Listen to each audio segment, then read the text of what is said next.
Good afternoon. And I'd like to start by thanking Dr. Abdul-Basit for inviting Saskia Stuyvling and myself to this meeting, because it has given me an opportunity to come to Beirut for the first time. But I sincerely hope that in our next meeting we will be able to meet in Baghdad. It will be my pleasure. I'm going to give a practical presentation on the way we work in our international projects. This is based on 15 years of bilateral cooperation projects. In most of the inter-SAI regions, I can say we've had some experience. In particular, we've had longer running projects in Indonesia and several countries in Central and Eastern Europe, in the Netherlands, Antilles. And I myself have been particularly active in the African region and in the support to the Audit Office of Rwanda, and at the moment also to the Office of Tunisia. I'm very happy that this morning we had very comprehensive presentations from Magnus and from Tony, and you will notice that there is some overlap in my presentation, but it gives me a chance to underline the common objectives we share, the common principles, and to refresh your memories on a number of the issues that are important to us as the inter-SAI community. There. Oh, this one. Yep. Maybe it's important to start with the question, why do we as the Netherlands Court of Audit engage in international cooperation? I mean, we have enough work to do in the Netherlands. But there are two main reasons why we dedicate approximately 5% of our time and resources to international cooperation. The first is because we believe, as members of inter-SAI, we have a responsibility to share experience with our colleagues and to support colleagues abroad when invited to do so.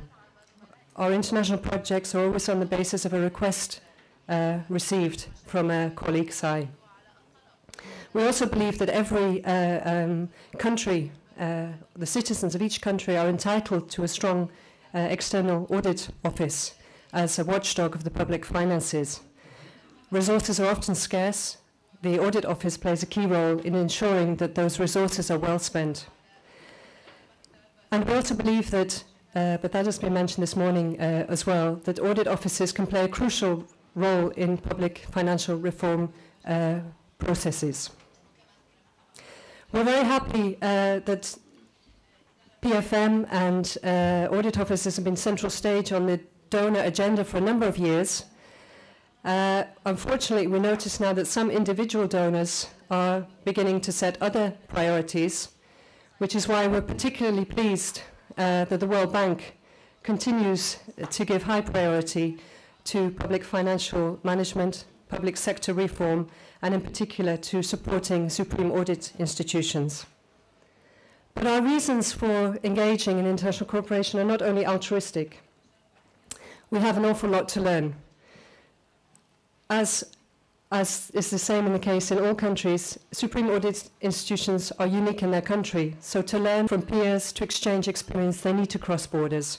And we very much support the motto of the inter-SAI community, mutual experience benefits all. We feel we have a lot to learn from all our partners. This morning, a number of challenges were already mentioned. Challenges faced by SAIs, whether they be long established, like the Netherlands, 200 years anniversary coming up, or very young. I won't go through them in detail because they were mentioned this morning, but there are three main categories which we see, and they are focused on independence, the lack of sufficient mandate, sufficient resources, the delays in accounts reaching the audit office, so a dependence on other partners in terms of effectiveness. Capacity is a key issue for most audit offices in terms of quality, meeting inter-SAI standards and other standards, but also in terms of quantity, sufficient staff, sufficient equipment. And the third category, which we would underline, which is also relevant worldwide, is impact. Many audit offices have excellent audit staff, but if the audits they write and produce are never read or are not taken up by the Parliament, they are not effective, they're not having impact. So these are some of the issues which are often the starting point for an international cooperation project and which we try to address in our projects. And you can see that they are interlinked. I think it's also important to say that most Supreme Audit Offices have few friends at home within their national context. So it's extra important to have donors like the World Bank, like the individual donors, and of course, sister institutions, other audit offices supporting them, giving them moral support, but also technical and capacity building support.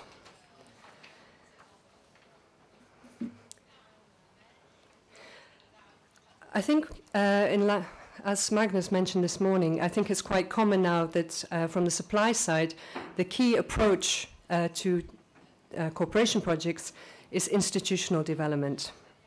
And that's more than technical assistance. Technical assistance can be a workshop or a training session on a particular form of auditing or a particular approach. Institutional development is looking at the institute as a whole, at the context within an institute functions, and it's also about linking two institutions and the whole network they bring with them. When you link with us, you don't link with an IT auditor, you link with a whole institute and all our experience and network. We believe it's very important to approach international cooperation from a holistic approach. It needs to be based on you need to start with a needs assessment, of course, and that should be done in cooperation with the partner. But obviously, often you will find that focusing only on one area of capacity building is not sufficient. Ideally, you have a strategic plan to start from, but if that's not in place, that could be one of the places to start. To give you an example, the project we had in Rwanda for 10 years had components on financial audit and performance audit, but it also had components on human resource management, because every year we were training 50 auditors, and by the end of the year 20 had left again. So how was the audit office going to retain the staff that were being trained? That was one of the things we focused on. Communications, getting the message across, involving stakeholders. IT audit was a specific request. The government of Rwanda gives IT a high priority, so the audit office needed to be on speed as well. And another interesting aspect we dealt with in Rwanda was leadership skills within the office as part of the change management program. So the institutional approach is multifaceted, and it's multifaceted internally, but also in terms of involving external stakeholders. The project in Tunisia, for example, we had a study visit in which we involved not only representatives of the Court of Audit who came to the Netherlands, but also key representatives from the Parliament and the Ministry of Finance. And this was the first time the three groups had gone out of the national context together, had spoken informally, and had been able to develop new ideas and practices. It was a very effective way of building capacity. Again, the context is very important. I won't repeat that. And it's been mentioned this morning again, and I think it's coming up tomorrow. Change management is so important. We are invited to cooperate with an organization like the Audit Office of Iraq. But we realize when we do that, we are shaking things up. And we realize it's a very brave step to invite others to come and to look at your own situation and to engage in a process, bringing in new ideas. It's not always easy. So being aware that you're involved in a change management process, that there will be resistance, that there will be some very enthusiastic people, but also some skeptical people, and working with that in the back of your head is very important, and the leadership is essential, so that the process is an inclusive one, and not only one for the enthusiasts. So over the years, we've identified a number of critical success factors, and I'll run through them quite quickly. Many of them were mentioned this morning already, so you will recognize them, I think. The first is the holistic institutional approach, and again here, it's very important to understand one another's cultures and the context. So we try in our programs to invest in understanding better the country we're engaging with and to allowing our partners to understand the Dutch system. We prefer long-term projects. So we hope the project with Iraq will be a long-term one, because we think you're more effective then when you get to know one another and one another's working context. Capacity building takes time. And in our most effective projects, we've been engaged for 6 years approximately. After that, we feel it's time for new faces to come, for a change of scene. But often you notice that ideas that are introduced in the first 3-year phase come to fruition in the second. I said before we only engage when we are invited to. But I think it's very important that all the projects we initiate or are initiated are demand-driven, but that we also have something to offer. We have a particular way of doing financial audit, which doesn't suit every context. We have a particular way of doing performance audit, and we try to be honest with our partners in advance so that they know what they're letting themselves in for and have the opportunity to choose for another approach if that's more appropriate. The shared approach, we try to build into our projects not only in the needs assessment by reaching common understanding of the priorities, but also in terms of a kick-off meeting. All our projects, which are broader than just one theme, have a kick-off where we involve the different components of the project coming together, developing the detailed plans, peer reviewing one another, asking critical questions, and setting their own objectives.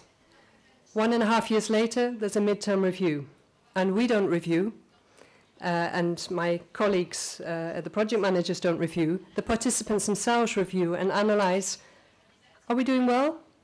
Could we do things better? What do we need to improve? What do we need to change? This is very much linked to one of the other points. Sorry. Leadership is crucial. I think we don't need to argue about that. The commitment of the top management is essential for a project to be successful. And in our view, it's very important that the two presidents of the two cooperating organizations have a click, that they understand each other, that they have a common objective.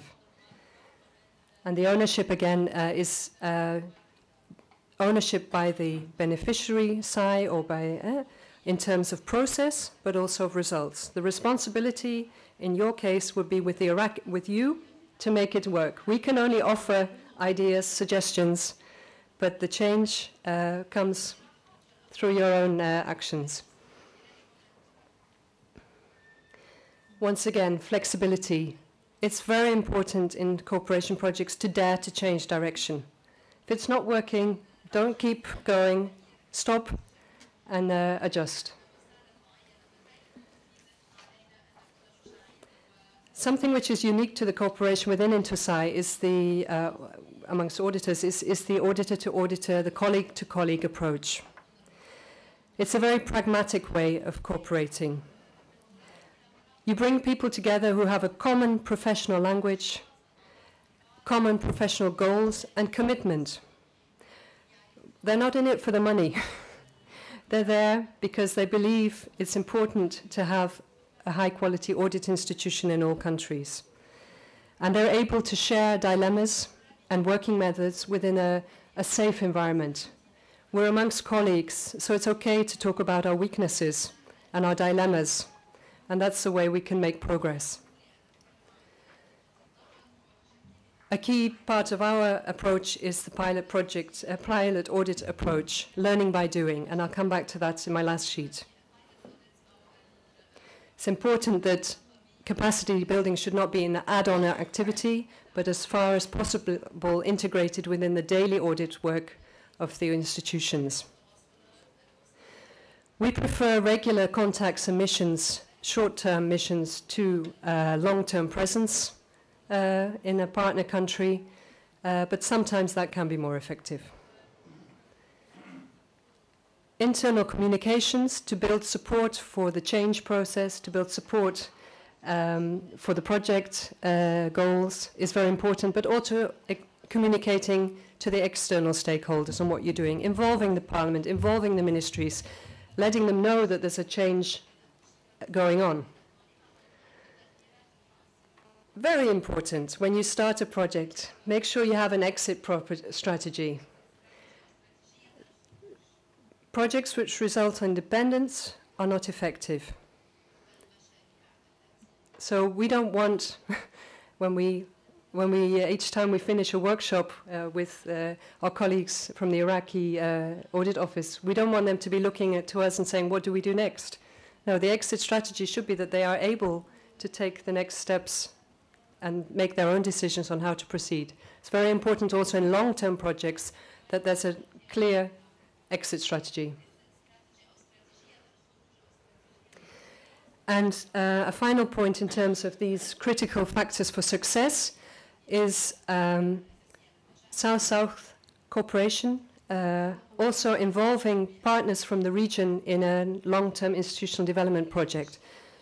So to give you an example from Rwanda, we were having sessions on leadership skills, the importance of delegating and managing the workload through delegation. We gave our examples from the Netherlands, but it was much more effective once the Auditor General from Gambia came and shared his experience. The same on human resource management, because often the Rwandan colleagues would say, yes, but you have nice plans, but you're 200 years old. Huh? Why would that work here? But in the combination of the Netherlands experts and the Kenyan experts in this case, we were able to have a convincing story. So we like in our projects to involve colleagues because we also believe that builds links within the region which are important for the long-term sustainability of the offices. And of course, the link with the InterSci framework. So many manuals, products have been developed by the InterSci community. We should use them and not always reinvent the wheel. To focus on what we're doing with our colleagues from Iraq, which is a young cooperation. We've had one workshop and we have a second one this week. We're working on performance auditing together. And we're doing that via a cyclical approach, via learning by doing, building on the existing audit practice of the BSA,